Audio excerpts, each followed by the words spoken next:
पुरुषोत्तम मास महात्म्य 9वां अध्याय। सूत जी कहने लगे कि इसके बाद नारद जी विस्मय युक्त हो मेधावी ऋषि की कन्या का वृत्तांत पूछने लगे। नारद जी ने पूछा, हे प्रभो, फिर उस ऋषि कन्या ने वन में क्या किया? क्या किसी ऋषि ने उसके साथ विवाह किया? नारायण कहने लगे, इस कन्या ने दुख के साथ अपने पिता का स्मरण करते हुए वहां आश्रम में रहकर कुछ काल व्यतीत किया। भाग्यवश एक दिन उस वन में अपनी इच्छा से विचरण करते महाकोप वाले दुर्वासा मुनि आ गए।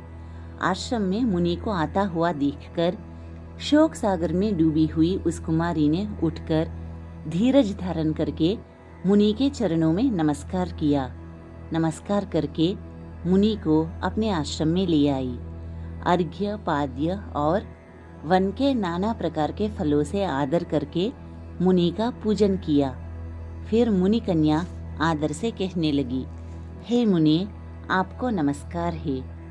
मुझ दुर्भागिनी के आश्रम में आपका कैसे आना हुआ?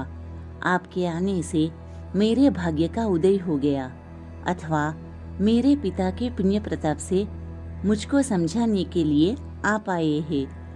आप जैसे महात्माओं के तीर्थ रूपी पावों के रजकन को स्पर्श कर मेरा जन्म सफल हो गया, जो आप जैसे महात्माओं का मुझको दर्शन हुआ।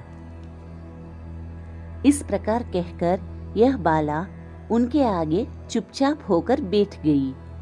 तब दुर्वासा मुनि कुछ हंसकर बोले, धन्य है ब्राह्मण पुत्री, तुमने अपने पिता के कुल का उद्धार कर दिया है। कन्या बोली, हे मुनि, आपके वचनों को सुनकर मेरा दुख दूर हो गया। हे मुनि, आप कृपा कर ऐसा उपाय बतलावे जिससे मेरा दुख दूर हो। मैं दुख शोक में अग्नि की ज्वाला से जल रही हूँ। इस अग्नि को शीघ्र बुझाओ। मेरे हर्ष उपजाने वाला और कोई नहीं दिखाई देता। मुझको धैर्य देने वाली न तो मेरी माता है, न पिता, न भाई। मैं दुख पीड़ित किस प्रकार जीवन निर्वाह करूं? जिस दिशा को देखती हूँ वही अंधकार दिखाई देता है।